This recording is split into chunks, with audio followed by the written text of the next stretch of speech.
আচ্ছা মুখার্জিদা, আপনার রোজ রোজ একই ধরনের মাছের ঝোল খেতে কেমন লাগে? আর বলো না, সেই একই আদা পেঁয়াজ রসুন দিয়ে মাছের ঝোল আর ঝাল খেতে খেতে জিভে যেন সারা শ্যাওলা পড়ে গেল। তাহলে আজ খাবেন নাকি একটু অন্যরকম ভাবে, আদা রসুন ছাড়াই হালকা পাতলা ভাবে? হলে তো মন্দ হতো না, জিভের শ্যাওলাটা একটু ছাড়তো ভাই। তাহলে মাছ তো ভাজা হয়ে গেছে, এবার একটা টমেটো আর অর্ধেকের অর্ধেক পেঁয়াজ দিয়ে বেটে রাখবো।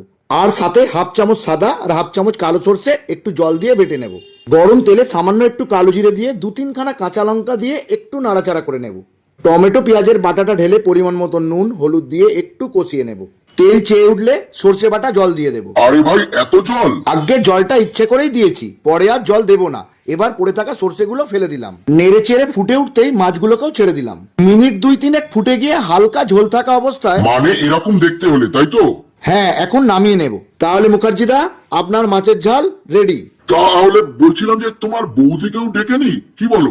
এই আপনার দোষ, একলা হয় না আবার শঙ্করাকে ডাকে। তাহলে ভালো লাগলে অবশ্যই চ্যানেলটা সাবস্ক্রাইব করুন এবং লাইক কমেন্ট শেয়ার করতে কিন্তু ভুলবেন না।